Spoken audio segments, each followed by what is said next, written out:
Tech and Law Committee. This is another episode of our SLP Tech series.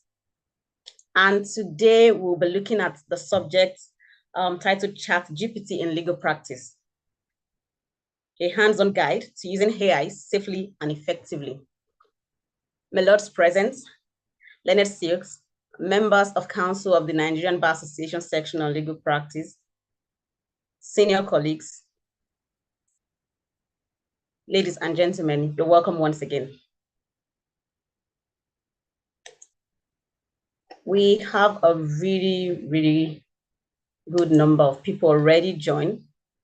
So yes, we have more than 200, about 280 persons on the call already.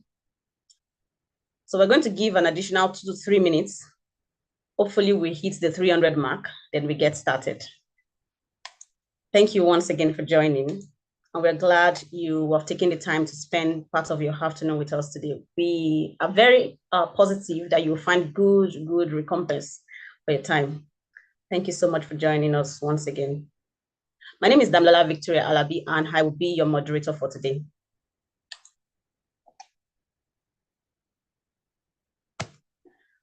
Our facilitator is already on the call.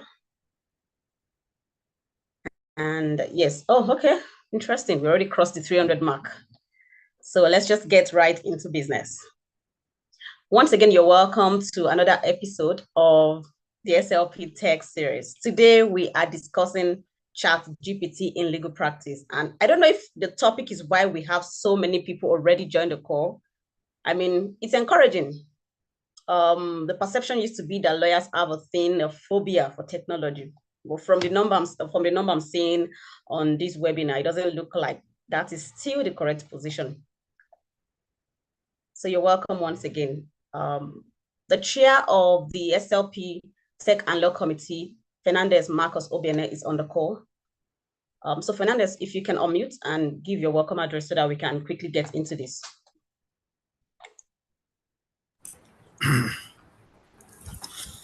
Well, Leonard Silk, judges that are here present, Leonard Silk, colleagues, ladies and gentlemen, I'm very excited at the attendance at this meeting. I welcome you all. I'm speaking on behalf of the chairman of the NBSLP, Mrs. Pomala BSN, and myself as chair of the Technology and Law Committee of the Nigerian Bar Association section on legal practice. I welcome you all once again to this session. I thank you very much for the attendance. I assure you that it's going to be an exciting session, and even I myself look forward to it. I just want to do a bit of house cleaning and sort of a notice before we'll continue the session, before we go on to listen to the people that we came here to listen to. I think the first point is this session is free for everybody who is attended. Every week we have one session, except when there's an emergency and we're unable to meet. But we have a session every Thursday at 2 p.m. where we talk about different areas of technology. Last week we discussed, what was it we discussed? We discussed Google AI. This week we're discussing ChatGPT and to some extent Grok. We're going to be discussing a number of them, some specialized, some free, and some paid over the next couple of days. So this session today is free. However, we've agreed that from the next session, only members of the Nigerian Bar Association section on legal practice will be able to attend free. Other persons will have to pay to attend. But if you're a member of the NBSLP, please do well to attend. So well to register. You attend for free. Now, if you're not yet a member of the NBSLP, please visit nbslp.org. I think the flyer indicating how you can register is going to be put on shortly. Please do well to go ahead and register for, and the annual fees is 5,000 for young lawyers and 10,000 for older lawyers, so it's not a lot of money. And the reason why we're doing this is that we pay per session to have CPD points issued, and even though we're able to cover for those of us who are members of the SLP, we deem it fit that there's some benefit in terms of membership. So we're spending a lot of money, and we hope that we can continue to spend that money to pay for this. Thank you very much. Now, the next point I'm going to make is last year, the NBA approved and released guidelines for the use of technology. We had 4 separate guidelines for the use of information technology, we had guidelines for the use of artificial intelligence, we had cybersecurity guidelines, and we had data protection guidelines. All these guidelines are available on the MBSLP website.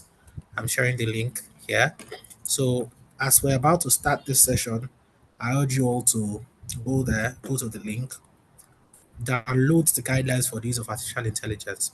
So we've seen in the last week alone, we saw that the court recommended somebody for disbarment in the UK because he cited wrong authorities for the use of artificial intelligence. With the use of artificial intelligence, we have had a lot of this from the past. In fact, in one case, a professor of artificial intelligence wrote an article and he cited and his AI has cited wrong topics.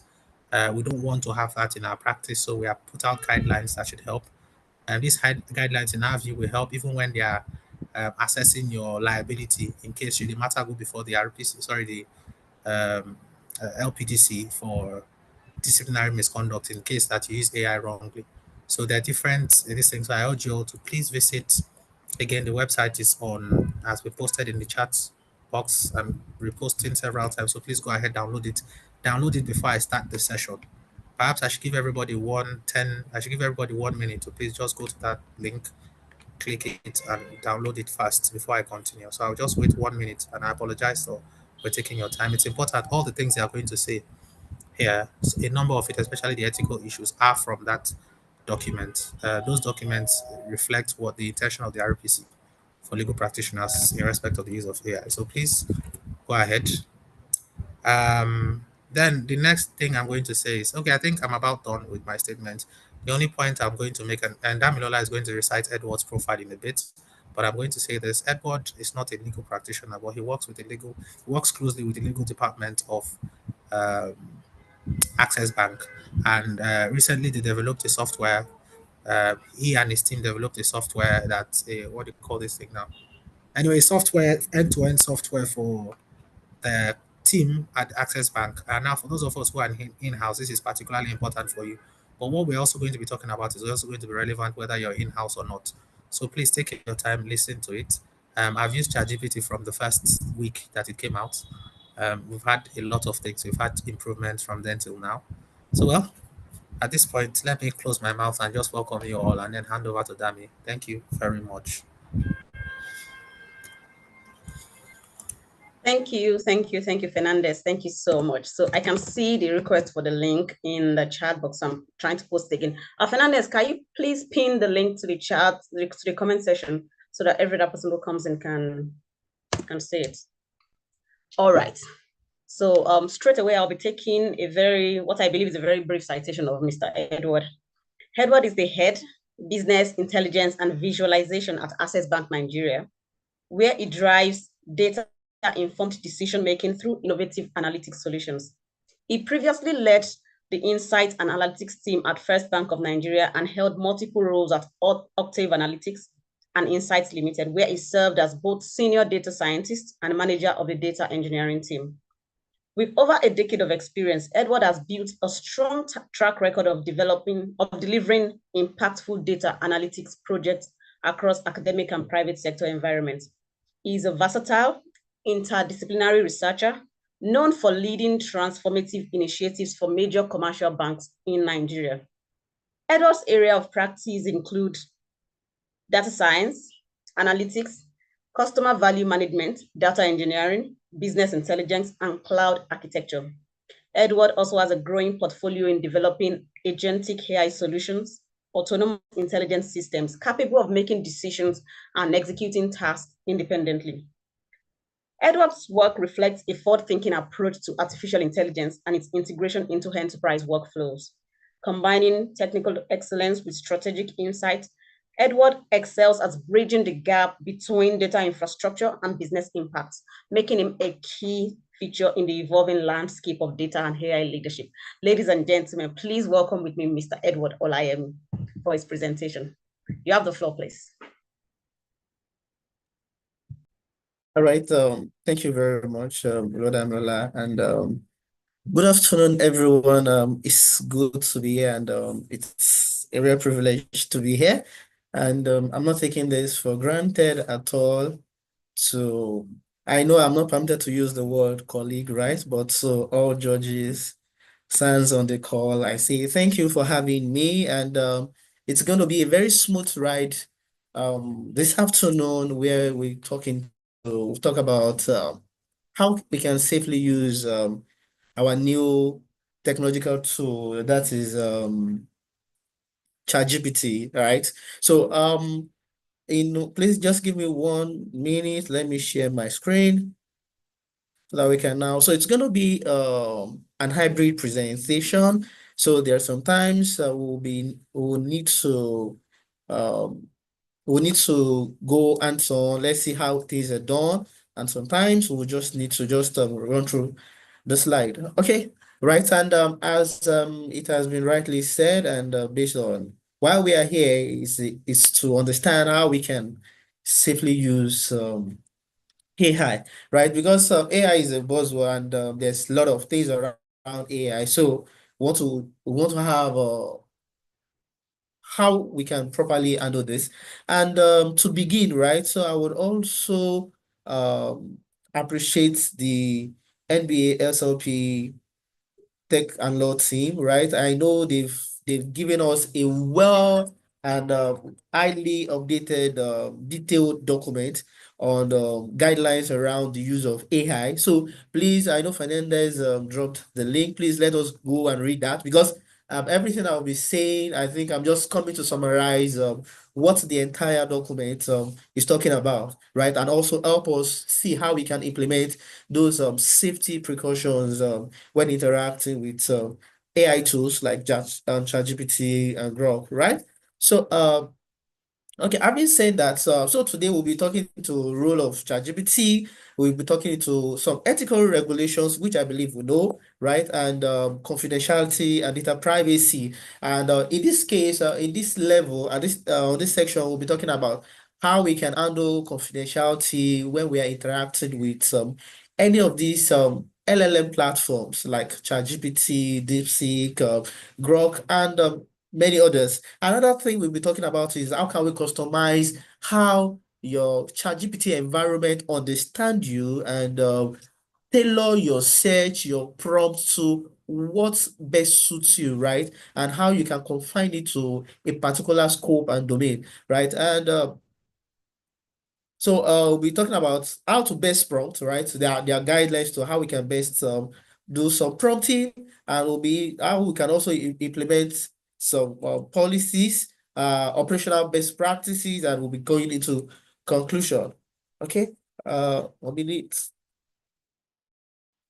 That's also clear. Okay, all right. Okay, everyone, please, apologies, we should have done this earlier.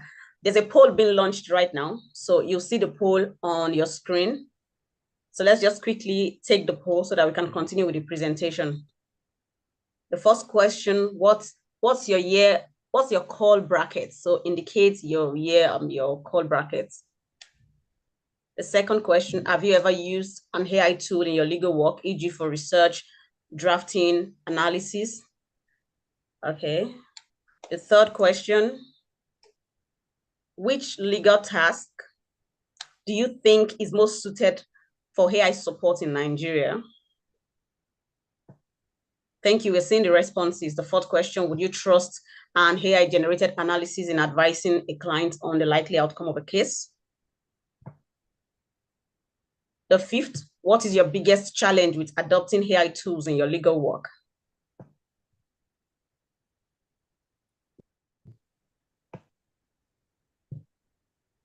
The sixth question, in 5 years, AI will have what kind of impact on Nigerian legal practice?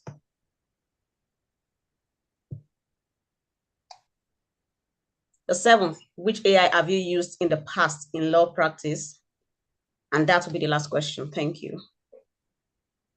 So we're waiting. The poll is for 2 minutes. So we're counting down already. So we're getting the responses. Please take the poll. Thank you.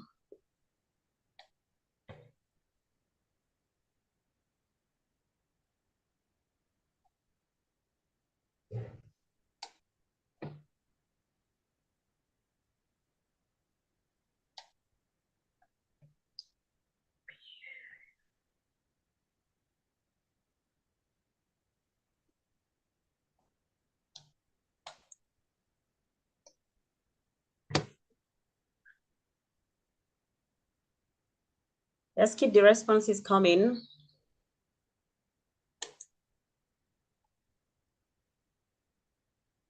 So in case you're wondering why we are launching the poll as a committee, we make data-informed decisions.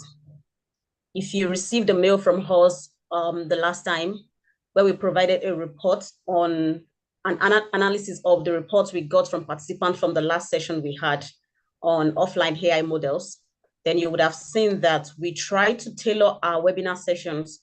We bring out topics based on what we perceive to be the need of our audience, i.e. legal practitioners mostly. So please fill this poll. It will inform the decisions we'll be making in the coming days as a committee.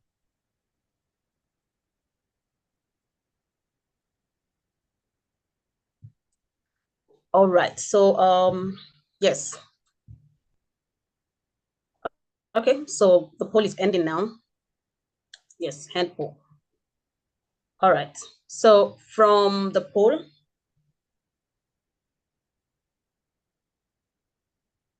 okay, so 63% participated, and of that, 30% are persons between 1 to 5 years post-call, 24% 6 to 10 years post-call, 14% 11 to 15 years post-call, 31% 16 years post-call and above.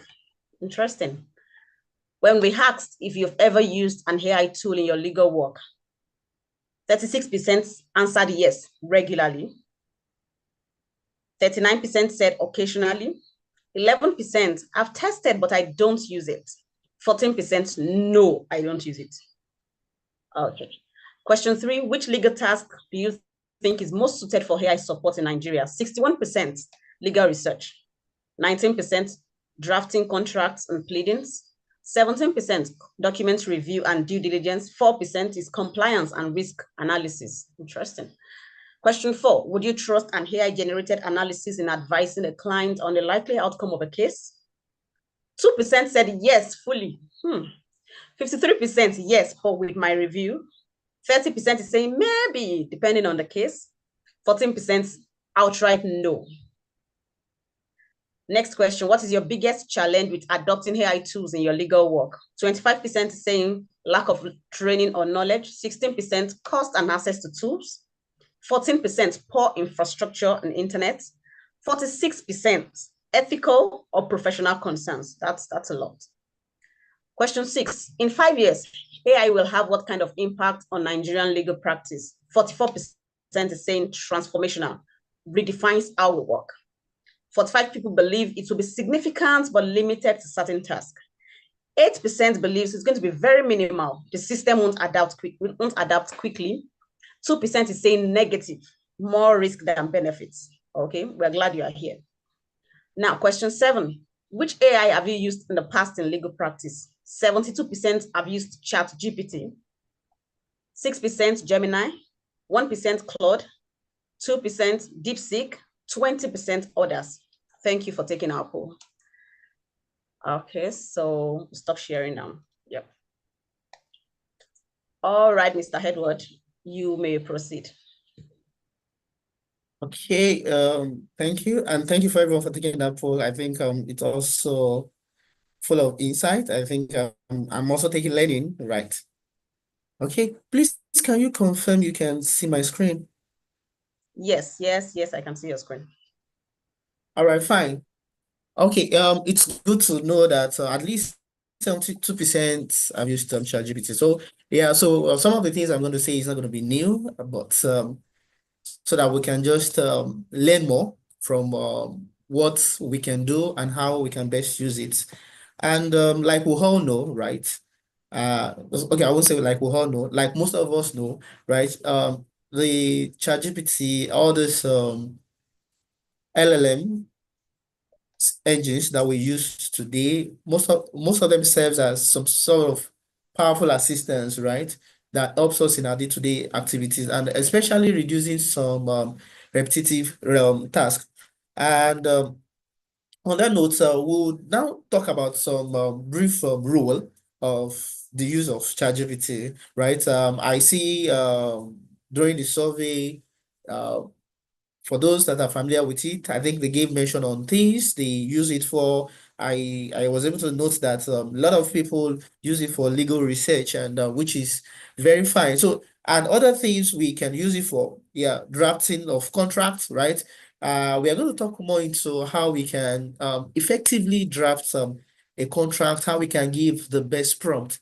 And let's keep something at the back of our mind, right? The output of ChatGPT is a function of how best you interact with it. And there's a new domain in the world of this large language model called prompt engineering, right? And we'll be talking to some how we can give the best prompts into feeding into this system, right? And like I mentioned, right, we'll be drafting. It's good. It is used for drafting contracts, right?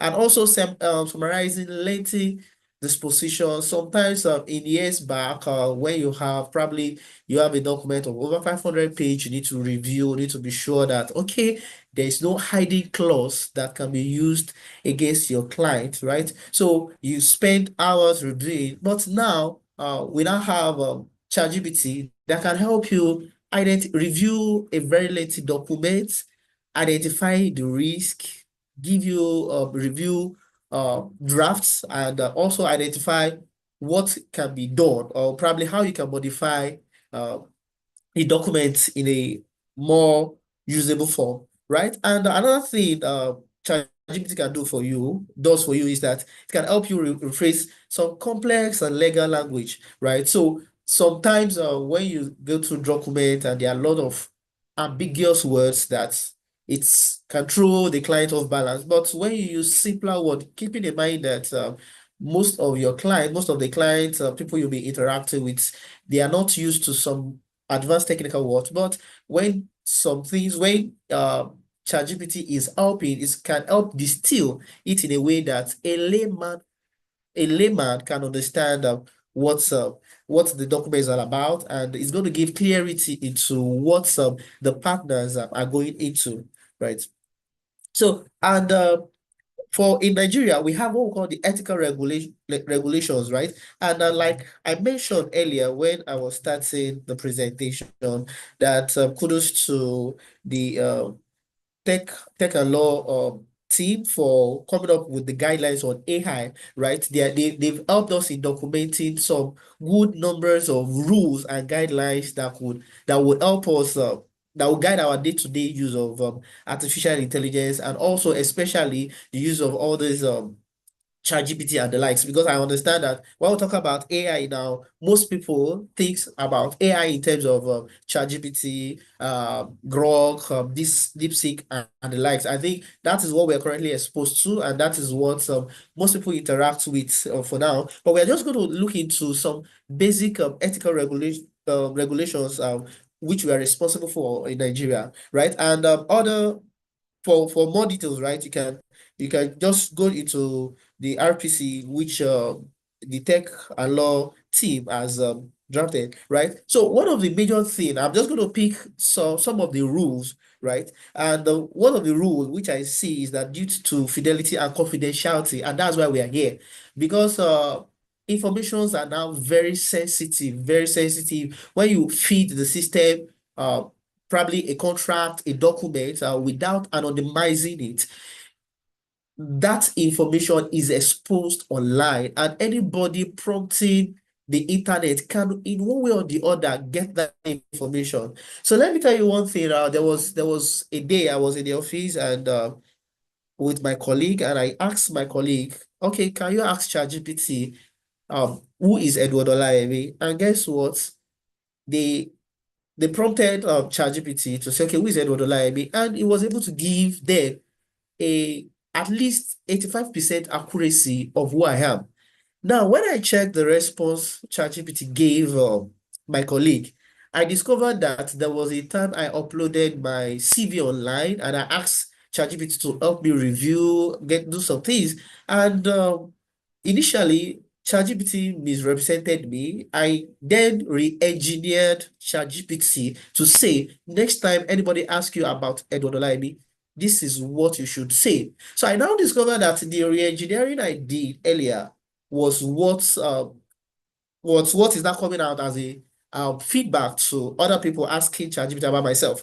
The reason for this analogy is that every information uploaded on that system, on your ChatGPT prompt, any file you upload, without you anonymizing it, without setting your data privacy setting, would expose all data contained in that document, right? So that means that all of us, we take responsibility of confidentiality. So even when we are trying to use the system, we must ensure at 100% responsibility of ensuring that all informations we are passing, they are anonymized and they can't be seen in the outside world, right? And another thing is that another major one is that I'm going to talk into rule 20, right? So all verified AI agents, right? All verified AI agent content, right? That's another major thing. So most of the time we go online. So because we are super excited to use this new tool. But another question is that, do you know you'll be responsible for any information that this tool gives you? You can quote ChatGPT and say, okay, I'm sorry, I got this from ChatGPT, and that is why I'm getting it wrong. I know that's not going to be an excuse, right? So we are all responsible. Human are responsible to take ownership of any information ChatGPT will be giving you. You are responsible to review all content, verify the source, be sure it is there, right? Especially when ChatGPT is hallucinating and just thinking outside the box for you and giving you scenarios that are not real, right? So you should keep in mind that you are all responsible for any content you're going to be presenting, ChatGPT will present it to you, right? I mentioned earlier, which is major one for us, right? The confidentiality and data privacy in Nigeria. This is something that I know we keep hearing, and we will keep hearing this confidentiality because it is causing more harm, right, in this space now, right? People, personal information being leaked, and they are being engaged, and fraud is happening, impersonation is happening, and now that you have AI video generation, AI image generation, whereas all these are product of informations of personal information that are fed into the system, right? So that is why we must keep confidential. And I'm going to advise, probably this is just a free advice, that we should all be very careful of what we put online at this time, right? Don't just put your image, because images, your client images, your client information, they are PII, which there's a regulation guiding the use and the transfer of all this data, right? So these are things we need to keep in mind. Right, and most of the time, what is best for us is that we should use a secure enterprise level AI solution. I think in one of my slides, I'll be talking about the recommendation of having your own in-house LLM weights, like your own in-house agentic solution, such that you are sure your data will never be exposed, because you're going to deploy the LLM within your own infrastructure, within your own domain, and you'll be able to use it without any fear of data breach, right? Right. And now I would like to go into some sort of demo, right? So that when we understand how can we customize ChatGPT in a way that it can secure our personality, right? I'm going to reshare my screen. I'm resharing my screen to see to my browser so that we can see. 1 minute. Okay.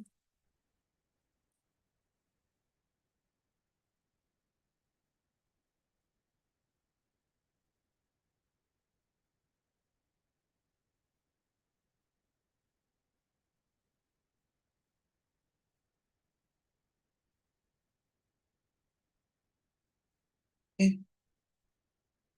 All right. Please, can you confirm you can see my screen? Yeah, I think yes. Okay, it is still loading, so I'm waiting to see it. Okay, yes, I can see it now. Okay. All right. Thank you. All right. So now to a more practical session, especially to those of us that make use of ChatGPT. We've been talking about data privacy, but the question now is that how can I implement data privacy when I'm interacting with ChatGPT? So we have different ways we can activate our data privacy mode. We have different ways we can configure it such that it protects information, and we are also going to talk about data anonymization. So one of the first thing, right, which ChatGPT makes open available is you have an option here called the temporary chat, right? So with this temporary chat, so we're just going to can just click it, right? And you're going to see the description. It's saying this chat won't appear in the history. So you are keeping in mind that it's not going to be the history will not be kept, right? And it's not going to be used to update ChatGPT memory. So these are ways we can use to secure our data, any interaction we are doing with ChatGPT, right? So most of the time, when I have some sort of confidential process, though anonymized. So because I'm not going to trust ChatGPT at 100%, right? I'm still responsible for any information I pass into the system. So anytime I have some sort of information, I felt like, okay, ChatGPT, don't train with this, don't share this information with anybody. I come into a temporary chat mode, right? And I give it the necessary prompt to say, okay, ChatGPT, kindly help review this my documents, kindly help me review this contract, and it does that for me. It reviews, and yes, I have my attributes. I can also give it as, okay, now help me create a downloadable version of it, and yes, it's there and I have it. So this is our low hanging fruit for all our reviews, ensuring that we are keeping our data privacy in a very stable environment, in a very stable state, right? And another thing, another means at which you can protect your data is under your settings. So for everybody, you have your setting options, right? So, and the settings for options, you can just click on your icon. If you have an image here, you click on the icon and you come to settings, right? So when you come to setting, you have what we call the data control. And see, I discovered that OpenAI, they've given us some level of control around our data, right? Such that we have the authority to manage what happens within our system, what our data is used for. So when you click on the data control, one of the first thing you can see is that by default, you have the improved model for everyone active. So what it means is that when you activate this functionality on your ChatGPT, it's saying that you can allow your content to be used to train the model, right? So, and that's, so if you believe that, okay, anything I'm putting on this system, it should never be used, because the implication is that if you allow your data to be fed into the system to train the model, one, your data will be made public. That is rule one, right?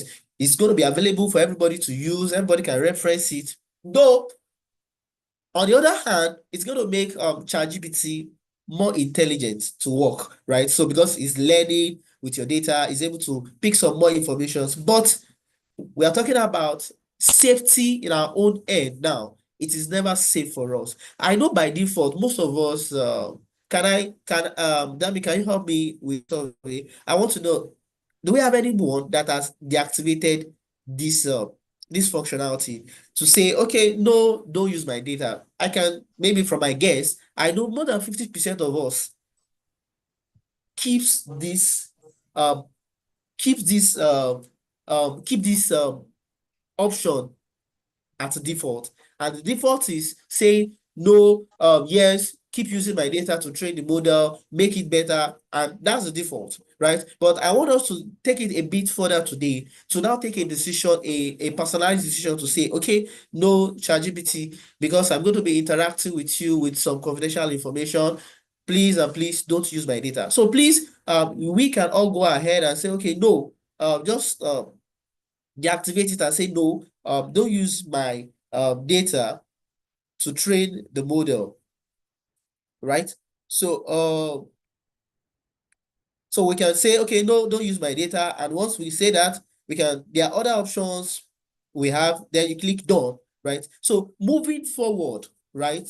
Anything I do within my environment, to some level, maybe 80%, right? Because I won't trust any system online, right? So I won't give them 100% trust, but at least to some level, based on the company, they are telling me that, okay, Edward, your data will not be used for trading. Yes, I say, okay, fine. And with this, I'm to some level of confidence, I'm sure that, okay, my data will be secured and it will be available online for people to use, right? So that is one thing that all of us must keep in mind, right? So another thing is that there's something we call, you have your personalized, that you can configure ChatGPT to learn who you are, right? So initially, ChatGPT is always open it's like an open-ended book, right? You can do anything, but if you want to create a room, you want to confine it to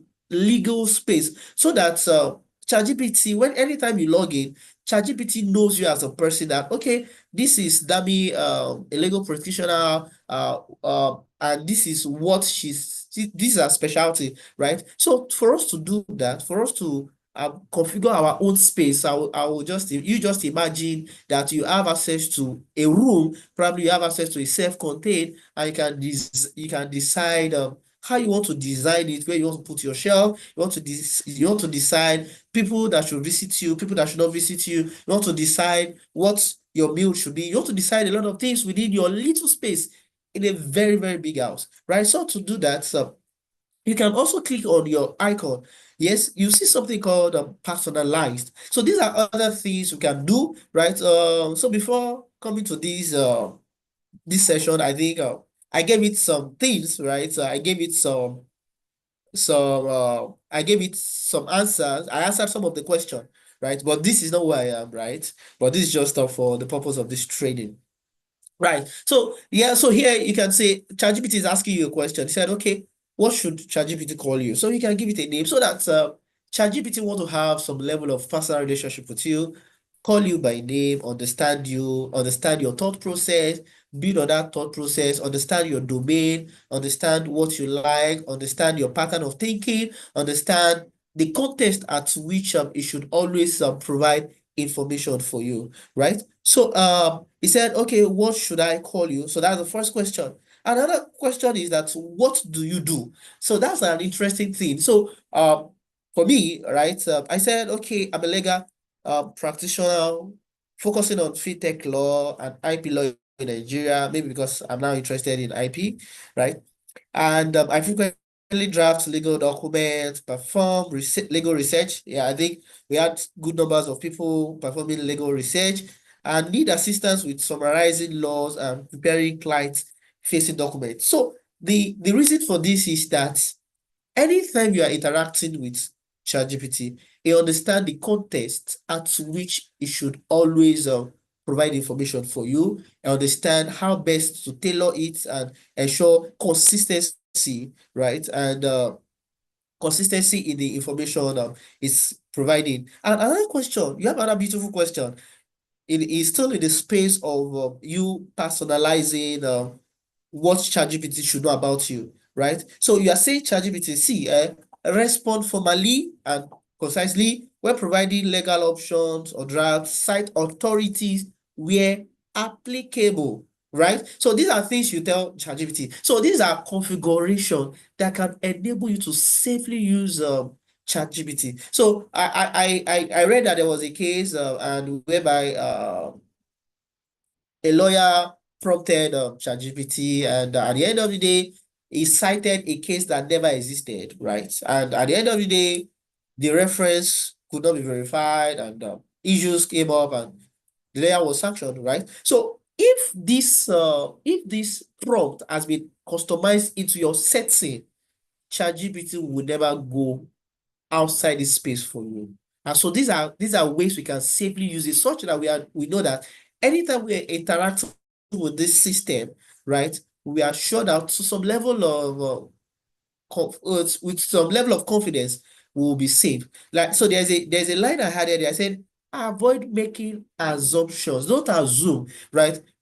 The architecture and the methodology of ChatGPT, the LLM model, can make a lot of assumptions for you. So it's just trying to give you the best scenario, right? It's just trying to make you feel good, make you happy, right? So it can make a lot of assumptions that are not real, But adding this line tells the system, no, don't make assumptions for me. Only provide me with factual information and make sure I'm getting the right information with no assumptions. And I'm also saying, okay, always indicate if a legal issue require professional judgment or jurisdiction.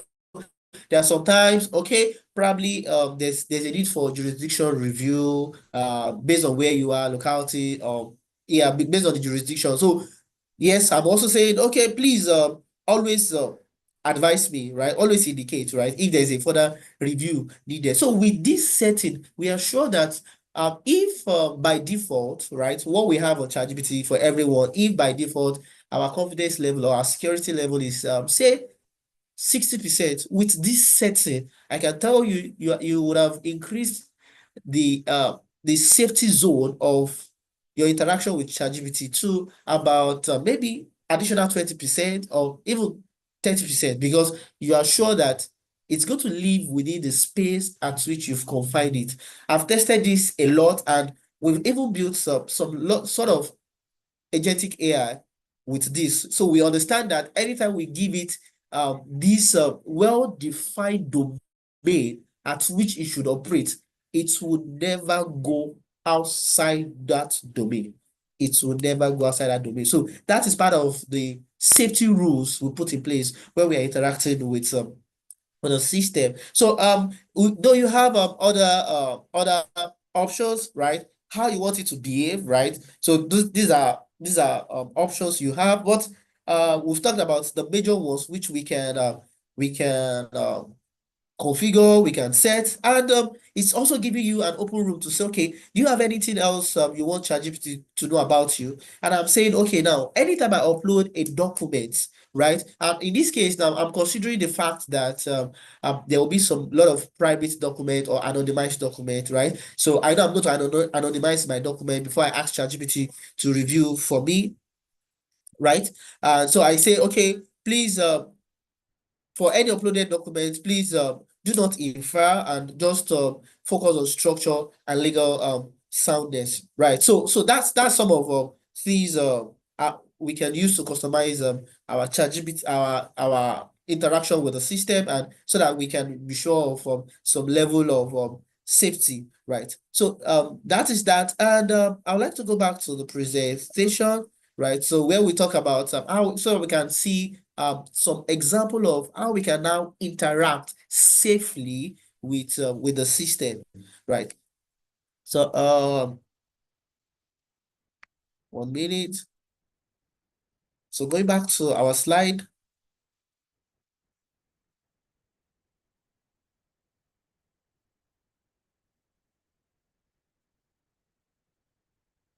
Okay.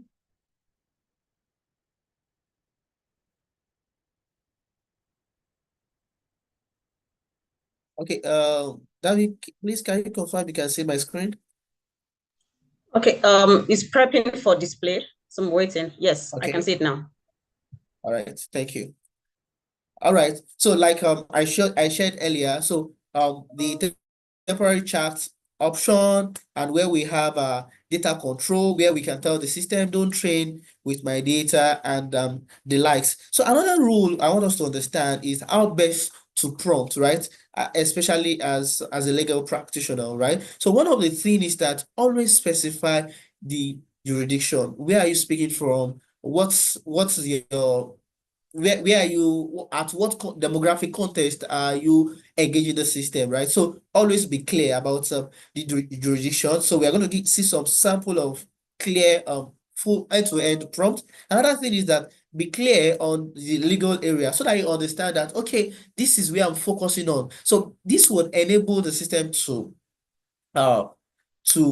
streamline to a particular domain. Another thing is that always set your role, right? These are principles, right? Roles of a legal researcher, a junior associate, or probably an in-house counsel, right? So these are, so you set your role as you set up the role you want ChatGPT to see you as, right? And another thing is that you need to also present some clear facts, right? So when you are also, though anonymized, right? So you can give an anonymized clear facts, but give it in a way that the system understand that, okay, this is what I'm trying to do. For instance, now you have a dispute example, we have a dispute claim, right? Client A lent 2 million to client B. So just give it a clear fact of what the system should work on, right? And also another thing is that you must also define the output format. What is your desired output? Now, do you want it as a memo, as a clause? Do you want it just as a summary or draft letter, right? So what is the expected output? So you don't just say, okay, ChatGPT, give me these, and just leave it. But it's always good you also mention to it that, okay, this are things, this is the output format I want you to use to the output of the result, right? And the final one is that you always use the hierarchy for legal reasoning, where you have the issues, you have the rules.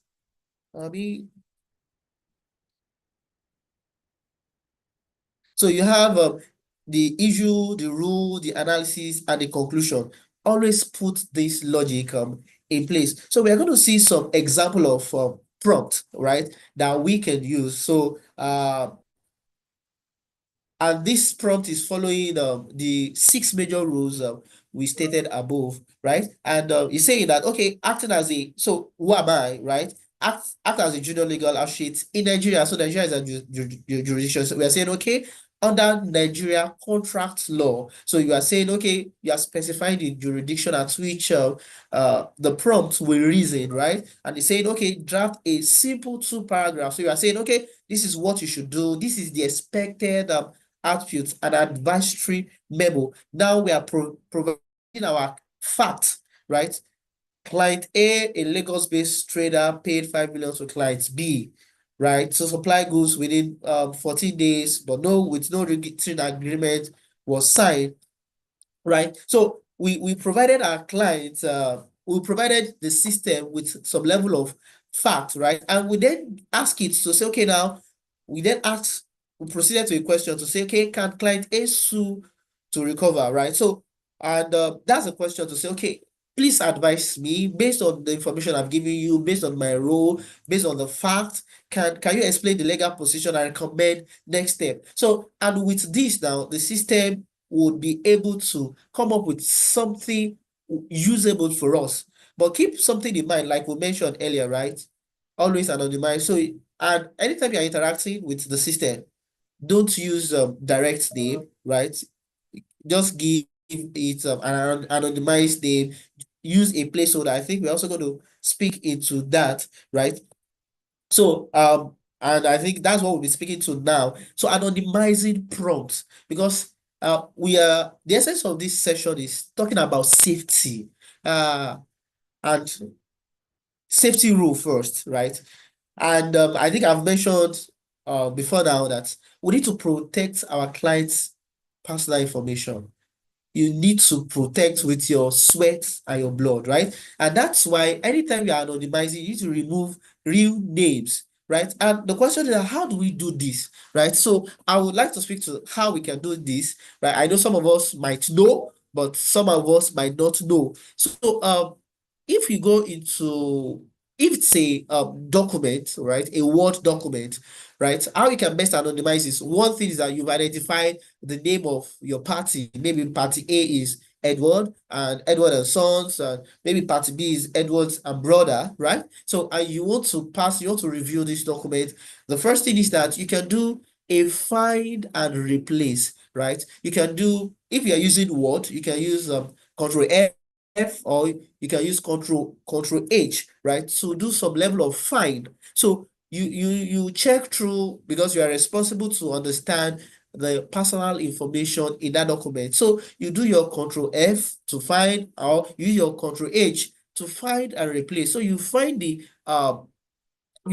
personal information in that document, then you replace it with probably client A.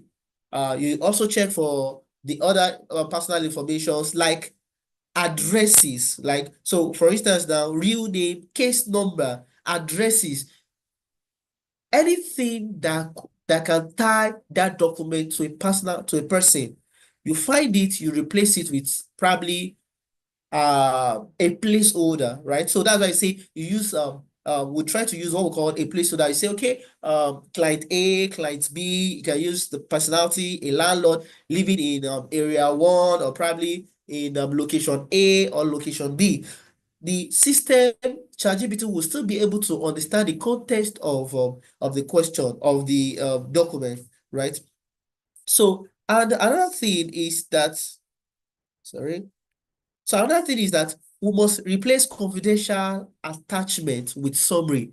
Never ever upload confidential attachment, right? And also, we need to use what we call the offline group model if needed. So one of the offline group model is when we activated our temporary chats, and also our do not trade with my history option, right? So these are things that we need to keep in mind, right? And I believe by the time what using these processes, we are sure that we are going to be working in a more safer zone, right? And another example, like I mentioned, anonymization, how we can best anonymize, right? So you can see that, okay, act as a legal researcher in XYZ jurisdiction. So in this case, you can decide to say, okay, I want to go 100% anonymized. I don't want you to know which country I'm coming from.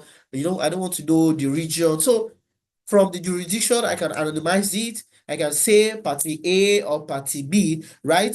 I can anonymize all personal information, anything that could make the system knows that, okay, this person is coming from Nigeria, or this person is working from Abuja, or tie me to anything, any personal information. So I can anonymize everything and pass the prompt to the system, and the system will still be able to effectively generate or provide response to any of my queries. All right. So another prompt, right? Another safe prompt. I'm just giving us example of some safe prompts, right?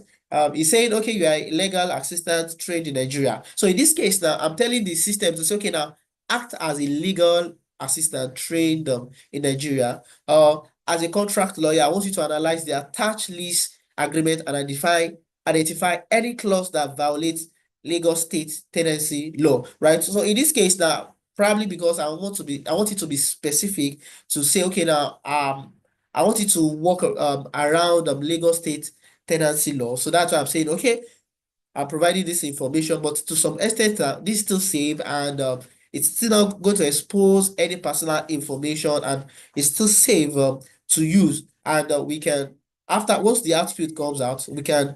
Okay, another thing, before I forget, right?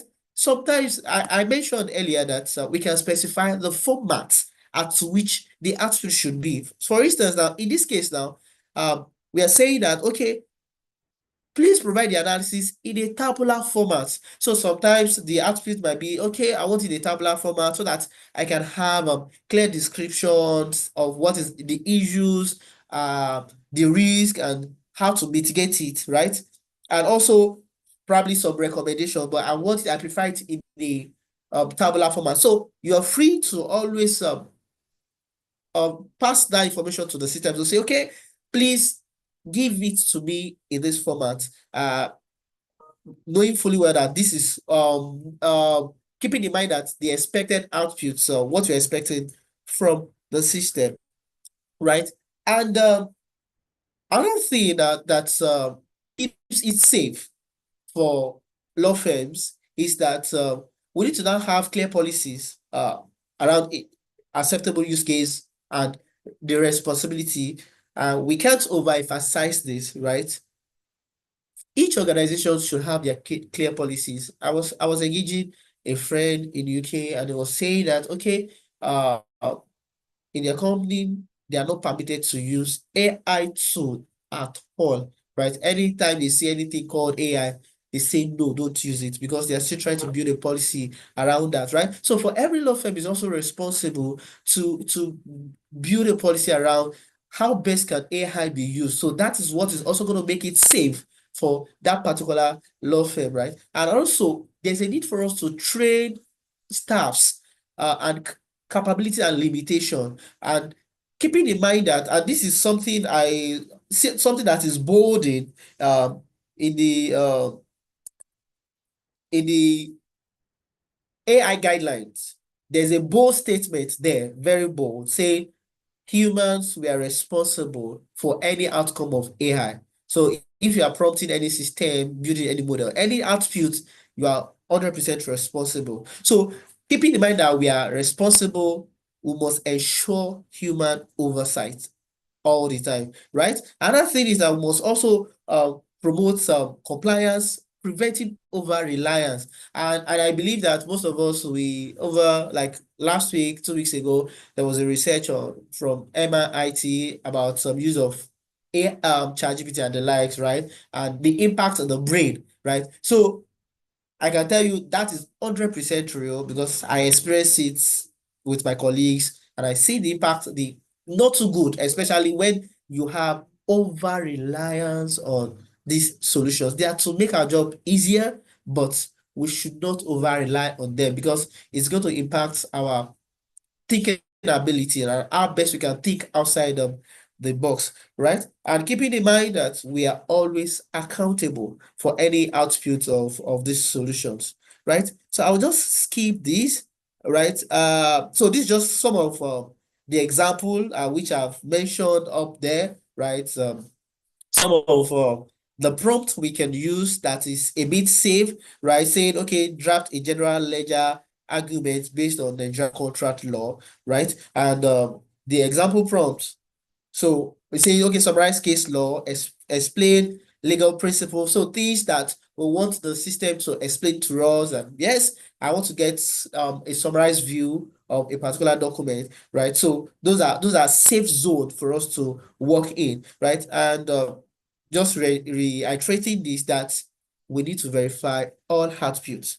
Ensure accuracy, you are 100% responsible. Safety first starts with you. Safety starts with you being accountable. You are accountable for every information you share out there. So because it's going to carry your name. It's going to carry your name. So we need to be responsible, right? So we just have some other sample prompts that we can use. Now, so going to the end of the presentation. Now, best practice, right? So I mentioned earlier, right?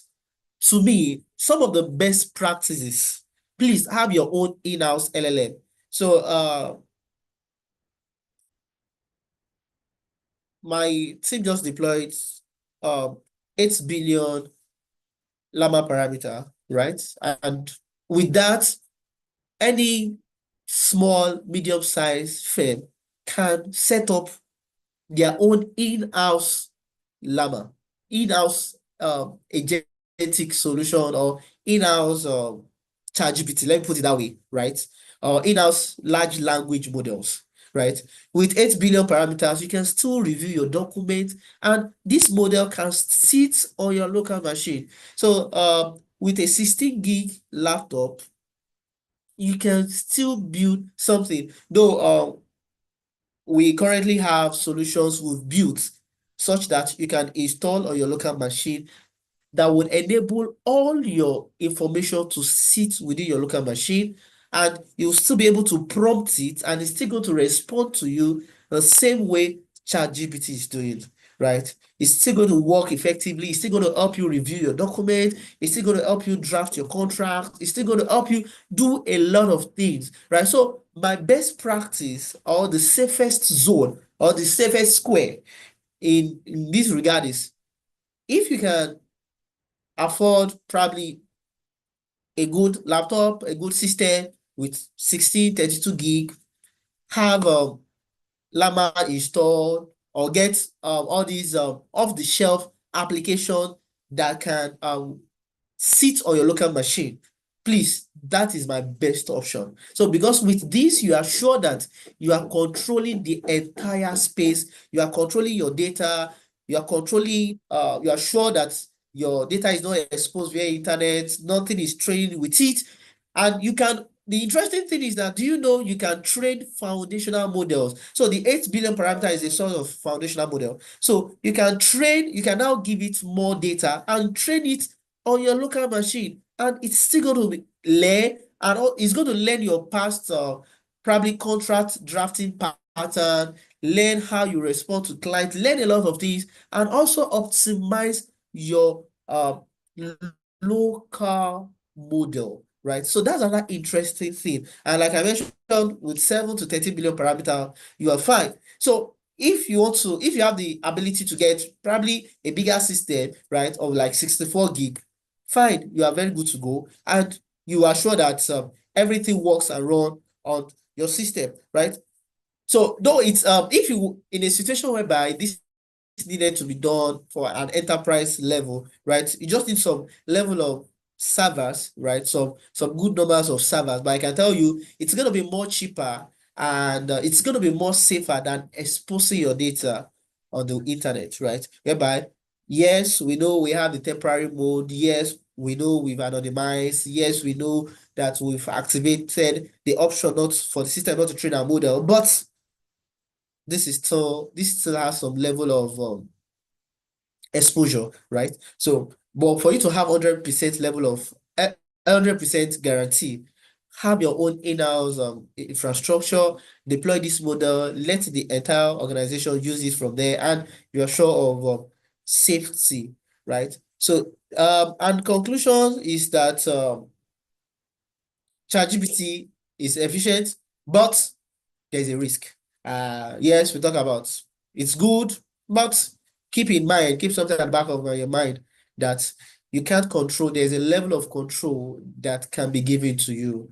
So they can tell us, okay, we can control our data and the likes, but keep in mind that there's some level of risk to it. And also know that you must align to all ethical obligations, professional responsibilities, and security practice. And please, or you can always start with low risk AI application. There are a lot of AI applications there, right? We're also working on some for law firms and the likes, right? So there are some low risk AI applications that you can use that can help you manage your case management, that can help you do your in-house contract draft, and a lot of work review to be done. And also, please treat just AI as an aid and never a substitute. I think that's my parting word. AI is not going to substitute, it's not going to take our job. That's 100% sure. I've seen, yeah, it looks as if it's going to take, but I can tell you, we are not here, we are not there yet, right? Please and please, it's just a tool to help us do our work better, but don't treat it as a substitute. Use your mind, think outside the box, create your own safe zone, and live therein. Thank you. Thank you so much. Thank you so much, Edward. Thank you. That was, I mean, the comments, the chat box has been a buzz. I mean, I know for several reasons, but there have been a lot of comments, reactions. The attendance is massive. The energy is great. Thank you so much. Thank you. So before I don't know, I'm even supposed to track the questions. So yes, thank you. I can see an applause from someone. Thank you so much. Please, you can use you can give a virtual applause, you can post emojis, we can express some form of appreciation to the speaker. Thank you so much. Before I have a few questions of my own before I go to any questions that can be in the chat box. So a few thoughts and comments that I'd like to, few instructions, please. The CPD points for this webinar has been posted severally in the chat box. So please go through the chat box again, and then you can click it. The link is only active for the duration of this webinar, very importantly.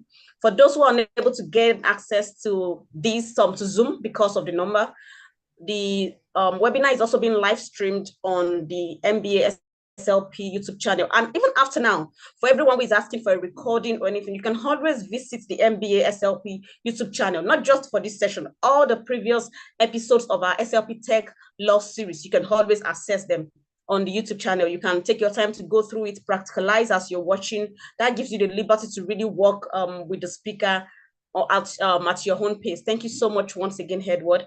It has been really amazing. I mean, I've learned some new things too, so I'm so excited about it. And it ties back to about 2 webinars ago, we had Mr. Ibrahim Sule here, who came to speak on offline AI models. And he also mentioned Llama, actually. And you literally reiterated some of the things he said, which is that you can have your own AI model, literally, built for your own device, not just necessarily have to use ChatGPT. You can have yours. And so my first question to you, Edward, is I heard, because you also said it, that you just built a model with your team. So let's assume we have lawyers on the call would like to take advantage of what you have built, maybe probably reach out to you, customize something, build something for the sake of their own law firm, because they don't want to have their data all over the place on the internet. How do you want to, is there a way you help with that? How do they reach out to you? Yes. Okay, yes, so the first question is yes, we are currently building something for law firms, right, such that they can work in-house, and yes, fine. So for you you can just reach out to me.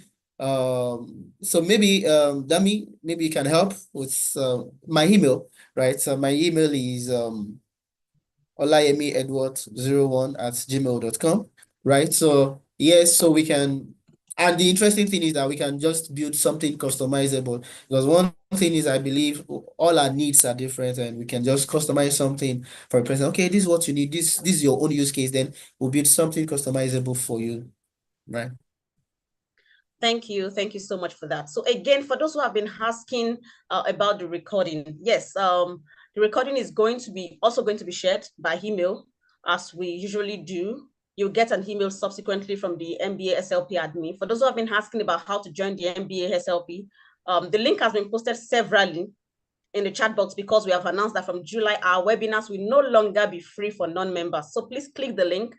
You can also contact the MBA SLP admin just posted the guidelines. So for those who are having trouble or experiencing any form of challenge in registering, carefully read through that flyer and follow the steps. I can assure you it's a pretty seamless process to register to become, and yes, no, it is not free, because I saw a comment in the chat box, becoming a member of the MBA section on legal practice, because somebody asks what is SLP.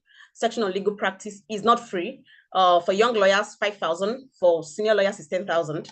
So please follow the guideline on that flyer, and then you can register. Thank you so much for that. So yes, and if you have any other concern about registration, please, the SLP admin is also in the chat box. She will probably drop her email or a number, a way to contact her, so that you can reach out to her to rectify whatever challenge you may be having registering. Okay. All right. So I'm trying to read through to see. Okay. Yes. So my first question I'm seeing here is from Valentine Nwakama. It says, please, how do you dictate a work that has been prepared by an AI tool and won by a human? That's a pretty interesting question. Actually funny. But yes, Edward, please.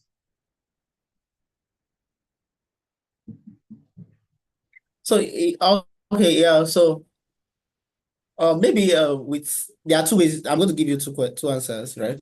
One, so now there are also counter AI tools now, right? So maybe I'm going to browse, I'm going to check one, I'll share with Dami and can share to the team, such that when the system, so even when you get any document and you upload on ChatGPT and ask ChatGPT, is this document drafted with an AI? It will tell you. Simple. We'll just tell you that, okay, this is drafted with an AI. So probably, and to us that we've been interacting with it, when I say document drafted with AI, I know this is drafted with AI. So, but you can upload a document if you want to review and to be sure that, okay, is this an original document, right?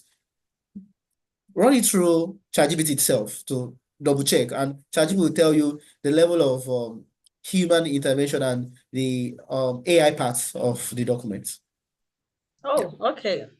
Fantastic. So AI will tell you what is prepared by AI. That's really interesting. That's almost like conducting a plagiarism check on a document. Yes. Okay. Thank you so much. Yes. So there's a lot of appreciation and very wonderful comments for you, Edward. That this session has been very educational and instructive. I know somebody had posted earlier the very quick demo you did on how to personalize, how to activate the temporary chat on your ChatGPT. Somebody had asked about it earlier.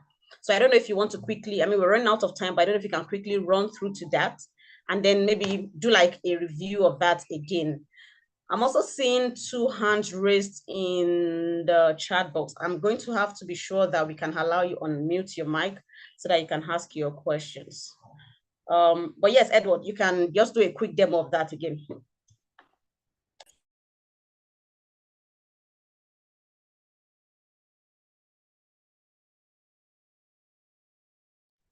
Please confirm you can see my screen.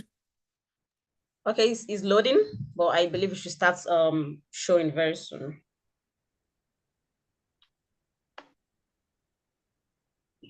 Okay, yes, I can see it now. Okay.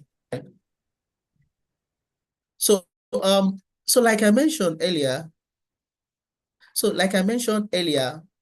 for temporary chat, right? So you can come, so you always have this icon when you open your ChatGPT. You see turn on temporary chat, right? So by the time you click on turn on temporary chat, you have a new page. You see this black theme happening, right? So with this, any information, any prompt within this space, it is not going to be used to train your model.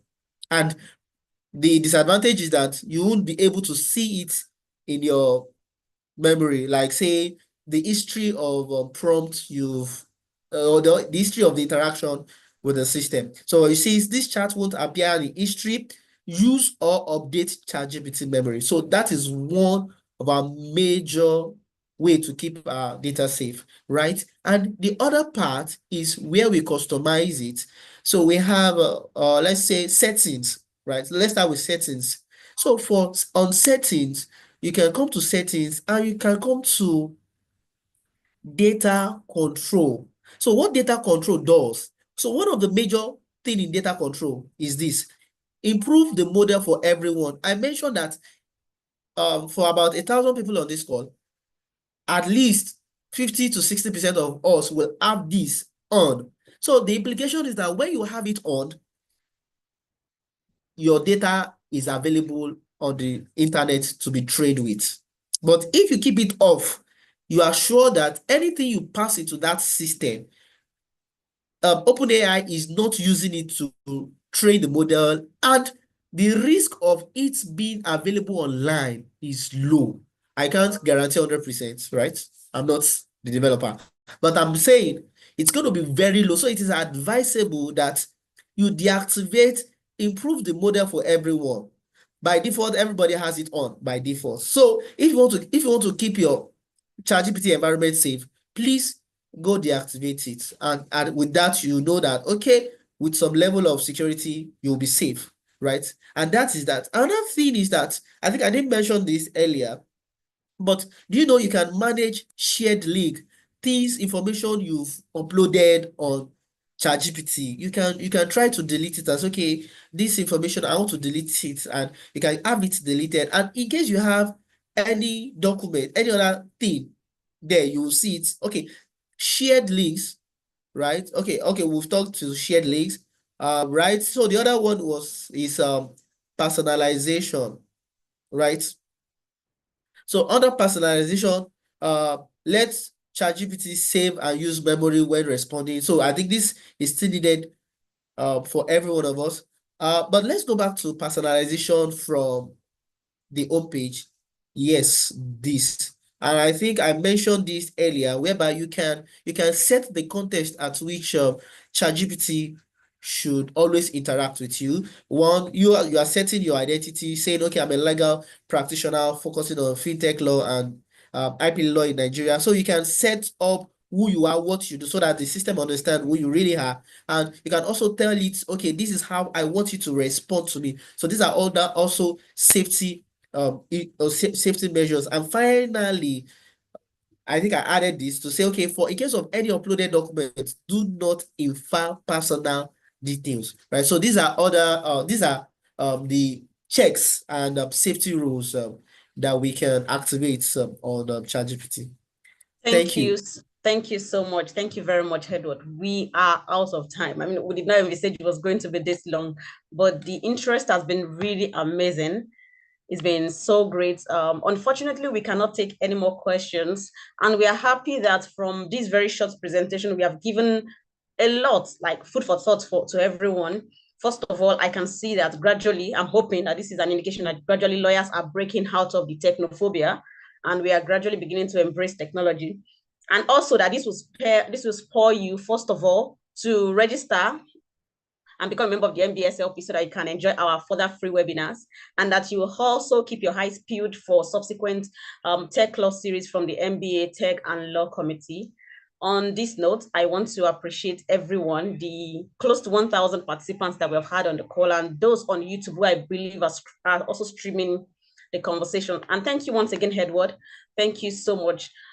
We will build on this. I mean, we have collected information. You have filled the poll. We can feel the pulse of the audience. We'll build on this, and we'll definitely come your way with more insightful and technology inspiring webinar series packaged especially for lawyers. Edward, I am sure you're on LinkedIn. For those who are on LinkedIn, they can probably find you on LinkedIn, who might want to strike further conversations with you. Are you on LinkedIn? Sure. Okay. What's your name on LinkedIn? Yeah, Edward Olayemi. Okay, so Edward Olayemi, you can send Edward Olayemi a DM on LinkedIn if you'd want him to probably build something for your law firm, do some probably consulting or advisory service for you on how to deploy AI in your office. But most importantly, you are the human behind the AI, so you take responsibility for what the AI builds. Technology is only there to make your work easier. It's only there to be a leveler. It is not there to take over your work, please. Thank you so much for that. And on this note, my name is Damilola Victoria Alabi, once again from the MBA Tech and Law Committee, and it's a total pleasure that you chose to spend today with us. Thank you so much. Okay, so for the last time, we have like a minute. So I'm going to try to repost the CPD link for the last time before we totally close. So I'm searching for it, because I can see that one more person is requesting for for the link to fill for CPD. So while I'm searching for that, please, for this and other sessions, please check the MBA SLP YouTube channel to stream all our previous webinars. And that way you can always take the time to review and action everything that is being spoken about. At least that way you don't have the pressure of time like we have to deal with now. Okay, so for the last time, before we close for today, I just posted the link for the CPD points for this webinar. Please note, it is only active for the purpose of this webinar. After the webinar, we are done. Yes, thank you once again. And this is her saying, thank you and enjoy the rest of your Thursday afternoon. Bye-bye. Bye, everyone.